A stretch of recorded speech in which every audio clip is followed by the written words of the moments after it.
Yo, yo, yo, what is going on? It is the Crazy Writer right here, right now, back with chapter 36 of my Invader Zim fanfiction.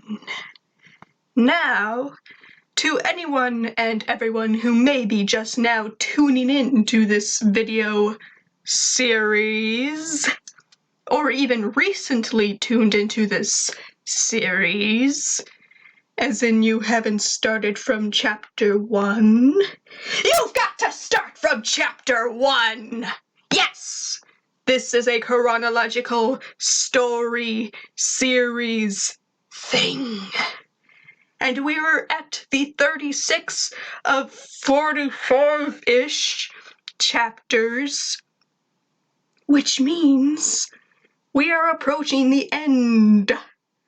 So if you want to understand the context of this video, of this chapter, as exciting as the contents of this particular crossover chapter are, you have got to go back and watch the first 35 videos, the first 35 chapters. And the best part is that you don't have to have seen Invader Zim to understand, to enjoy this series. You don't have to. It's good. It's all good. It's understandable. So why are you still here? Alright. You want me to tell you how to get there? Fine, I'll tell you how to get there. All you have to do is go to my channel and go to the playlist section, and there's a playlist right there called Invader Zim Fanfiction. So you just click on that, and it will play the whole series for you, in order, for you. You don't have to do anything. I've already done all the heavy lifting for you. All you have to do is find the playlist, and I just told you how to find the playlist. So you don't have to do anything except sit back, relax, and enjoy it all right here, right now. Chapter 36, Dressed to Impress. It was Friday night, and Gretchen, Gaz, and I were all getting ready for the dance at Gretchen's house. The three of us had gone dress shopping last night, and Gretchen's mother was doing mine and Gretchen's hair. My hair was half up with strands still in my face, and I wore a standard strapless knee-length dress, the color of a pale blue moon. I saw Gretchen's hair down for the first time, and her mom put it into beautiful vintage curls. Her dress was a dark blue with lacy sleeves, and she had a blue orchid headpiece in her hair. Gaz's hair wasn't very different from how she normally wears it, except she had a black headband with a little black bow on the side of her head. Her dress was black, of course, with a large bow on the side of her waist. To our excitement and the boys' dismay, all 6 of us will be triple dating tonight. The boys are all getting ready at their respective houses, and then Julian's mother will be picking each of us up, and then come to pick the 3 of us up at Gretchen's house. Alejandro and Julian had taken Zim shopping for some appropriate clothes, so he won't stick out too much tonight. The dance lessons were difficult at first, but with lots of practice, Zim surprisingly got the hang of it. The 3 of us just finished up when the doorbell rang. I was forcing myself on 2 feet all night, and we all answered the door to see the 3 boys, and Mrs. Burros Myrtos, standing by the car. I haven't actually met the famous Heather yet, but still knew enough about her. Julian was standing between Zim and Dib, who looked like they were trying desperately not to kill each other. Dib was wearing a normal black suit with white shirt and a bow tie. Zim's outfit was formal, but entirely the same color as his Erkin uniform. Julian was in a rose dress shirt, black vest, pants, and bow tie, a very stereotypical Latin dancing outfit. Julian put his hand out before Gaz. "You look beautiful, my Queen of Darkness." Gaz slapped his hand away and started walking out the door. "Let's get this over with." Julian sighed. "Ah, I love La Chica with a hard-to-break surface," and he followed her towards the car. "Good evening, Liz," Zim said awkwardly. "You look very, not hideous tonight." Dib rolled his eyes and face-palmed. Julian was trying to give him dating advice in the car, he explained. "Come on, Gretchen." Gretchen and I smiled at each other as she followed Dib towards the car. I smiled at Zim and took his hand as we walked to the car together. "Mama!"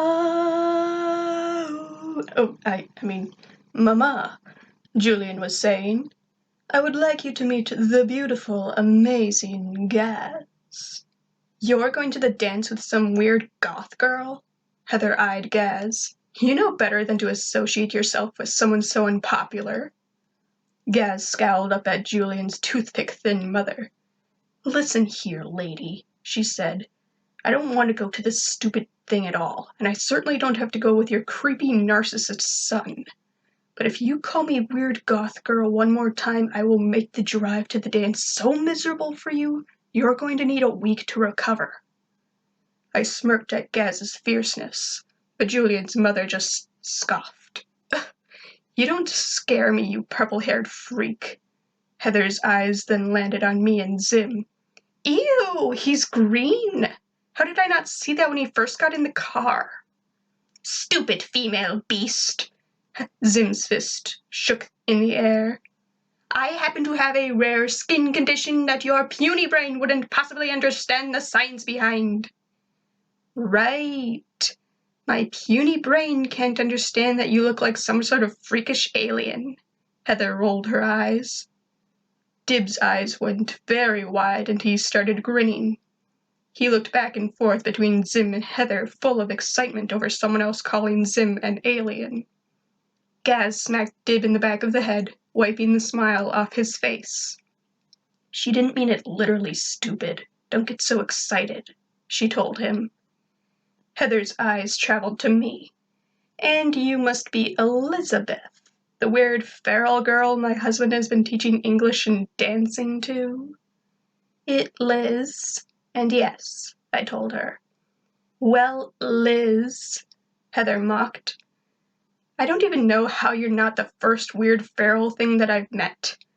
I used to know this lame homeschool kid that went feral after spending some time in the cargo hold of a plane with some rats. Gross." "Lucky," I breathed. "And don't even get me started on that little purple thing. Ugh, how did my child get stuck going to the dance with the weird kids?" Heather asked herself. Guys," Gretchen held up her finger. "The dance is going to start soon. We should go." "Whatever." Heather rolled her eyes and got into the driver's seat. Julian and Gaz sat up front with his mother. Dib, Gretchen, me, and Zim all had to squeeze in the back. I wanted the window seat so that I could stick my head out, but Zim didn't want to risk coming into contact with any humans besides me. And so, here I was, wedged between Zim and Gretchen. Mrs. Burros Matos dropped us off in front of the school. The 6 of us walked into the gym, Zim and I holding hands, Julian trying to have any physical contact with Gaz no matter how small, and Gretchen just being glad to be there with all of us. Children were dancing about and music was playing. Lights were flashing in the otherwise dark room. "This place is so noisy," Zim complained over the music. "Why is it so noisy?" "It's called music, Zim," Dib explained with a roll of the eyes. "Don't tell me you don't have music on your home planet."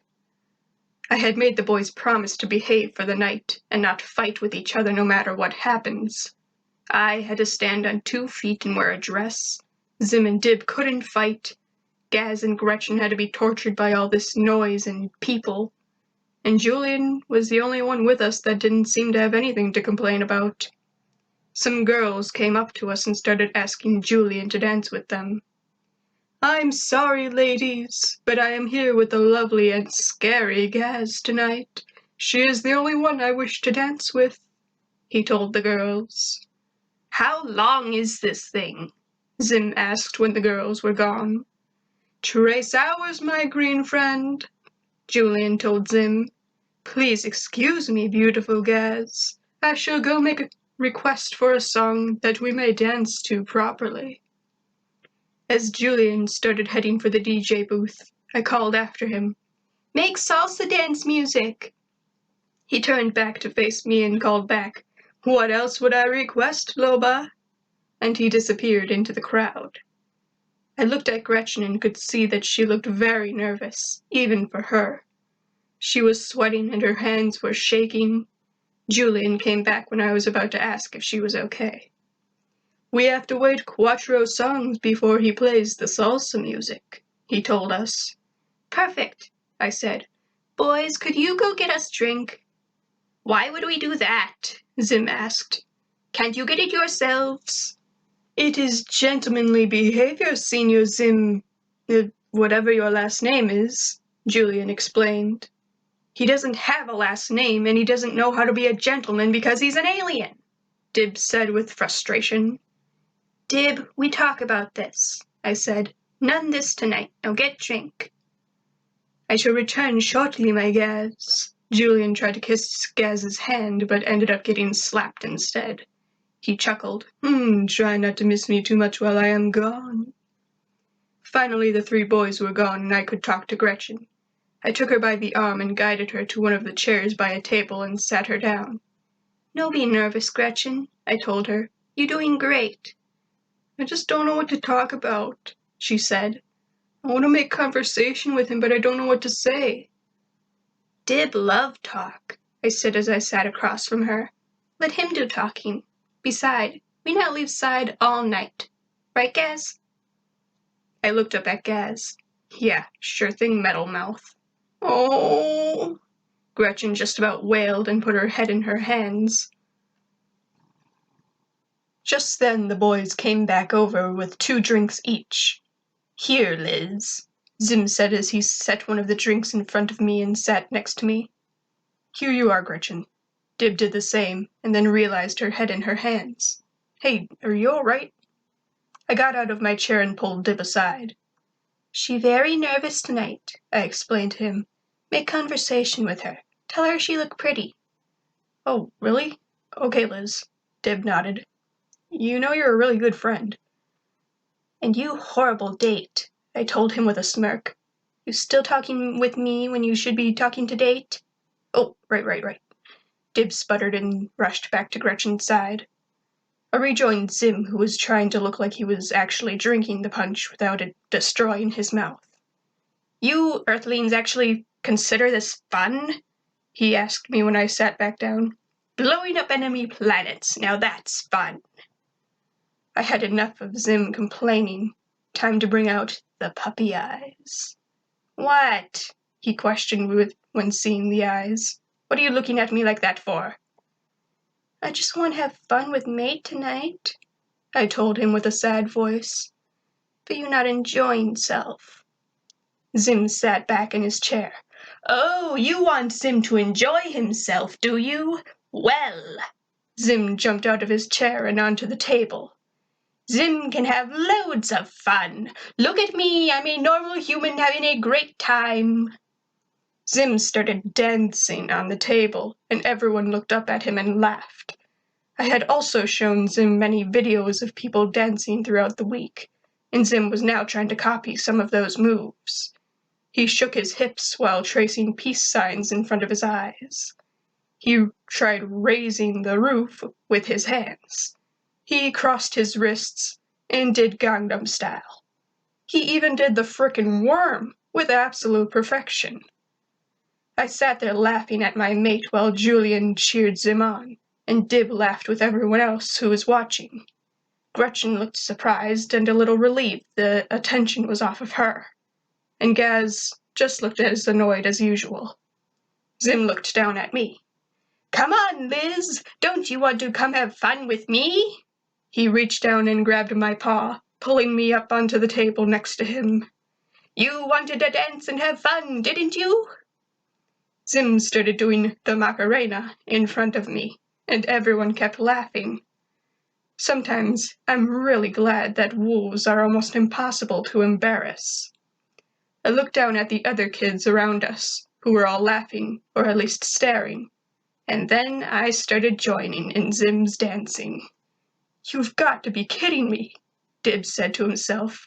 See, see, shouted Julian as he jumped out of his own seat and started dancing on the floor.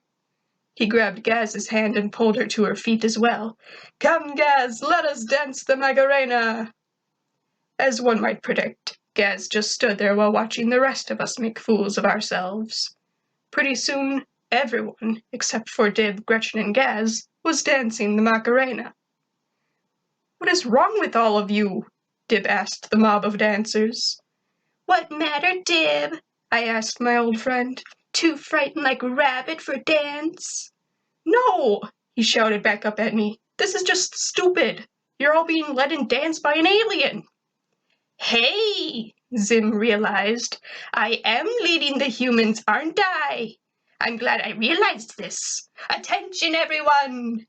Oh no, Dib and I said in unison. I want all of you to follow in my lead as I dance, Zim told the crowd. Ah, conga! Julian shouted and pulled Zim off the table and forced him to lead a conga line. Hey, what is this? Zim shouted as a line of children pushed him forward. Stop this at once, you filthy humans! I command you to release Zim! Liz, help! I've been captured! I laughed and watched my date get dragged away by a river of children. Thanks, Julian, you just saved us all, Dib shouted after them. Oh yeah, made it through another one, baby! I'm sorry about that long intro back there, so I'ma keep this outro short. I hope you enjoyed, and I hope I will see you little darlings next time, and remember, keep your crazy.